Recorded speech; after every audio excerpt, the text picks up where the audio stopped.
Oh, okay, everybody. What I'm doing is I'm putting up my bracing across this. This is a 24-foot wide high tunnel from Grower Solutions. These pipes that I put up come in 2 sections, and when you put them up, you want to always make sure there is a swedged end that slips inside the other end of the pipe. You want to always make sure you're putting your pipes up with all of them in the same direction across there. And the very first one, it took me a little time to figure it out. From the top of that board to the clevis is 28.5 inches. And from the clevis up there down is 44 inches. I come up with that measurement because I knew the first one was right. That way, if any of my top purlins happen to be up and down a little bit or something like that, because all of these down through the top are perfectly straight, because before I put them up, I took a tape measure and measured around the bow and put marks on them in exactly the same places, so I know they're perfectly straight. That helps me to know if my 28.5 is off because the board happens to be up or down a little bit. I can measure from the purlin down and get it just right. So what will happen after I get all of these in is I will come back.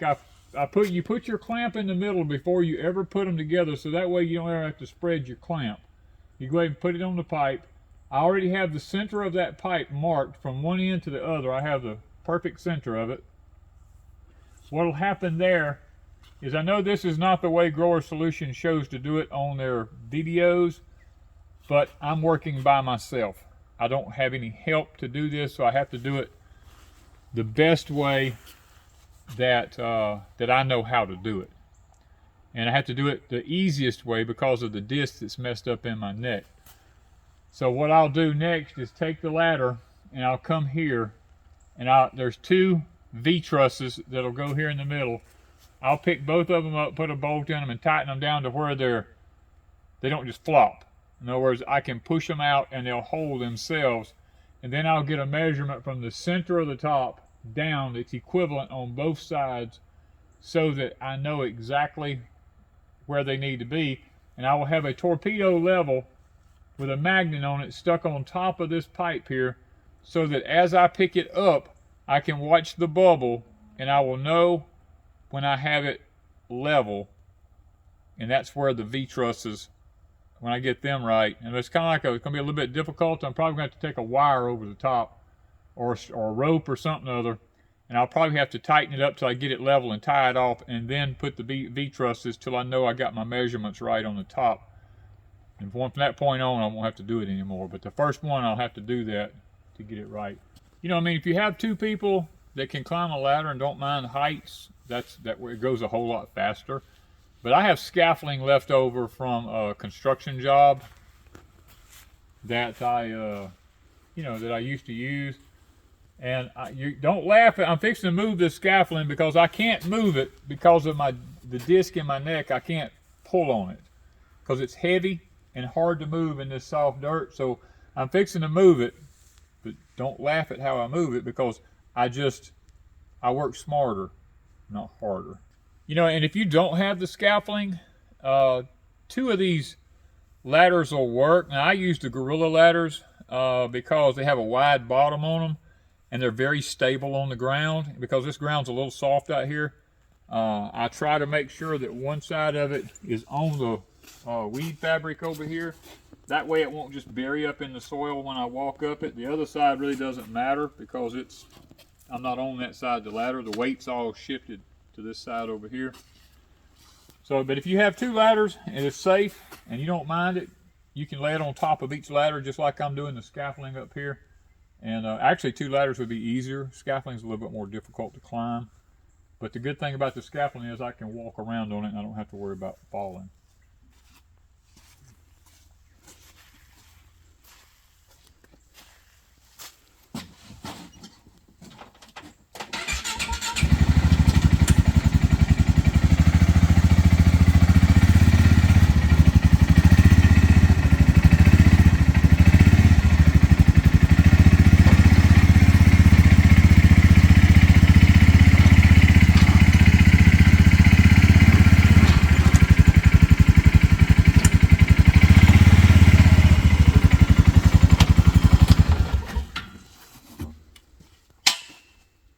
that, my friends, is how I move my scaffolding right now. I have a bumper on the front of this. Now, if I had my other Ranger from Deepsouth over here, it has a winch on it, and I would just sit it down to the other end down here and just take a winch and pull it.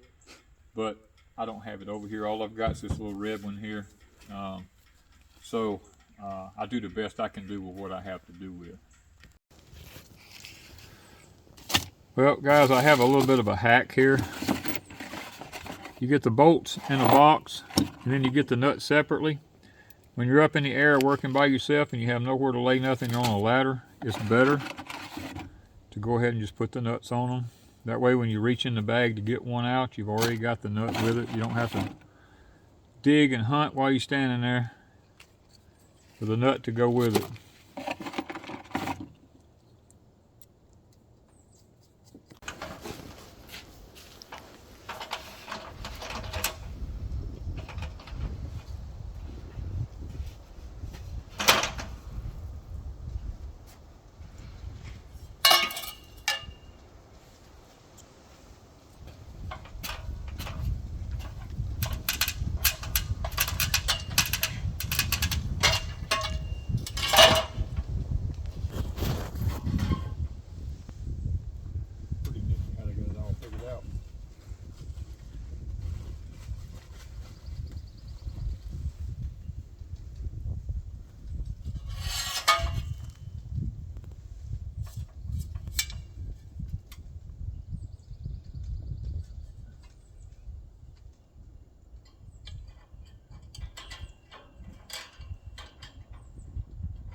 Now to add the tech screw so it don't go somewhere, right?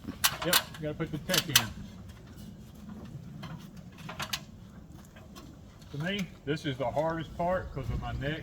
I can't hardly push. And it's got to go on the bottom side. It can't go up on the top around because of the tear of the plastic. And the screw doesn't go all the way through to the top anyway. No.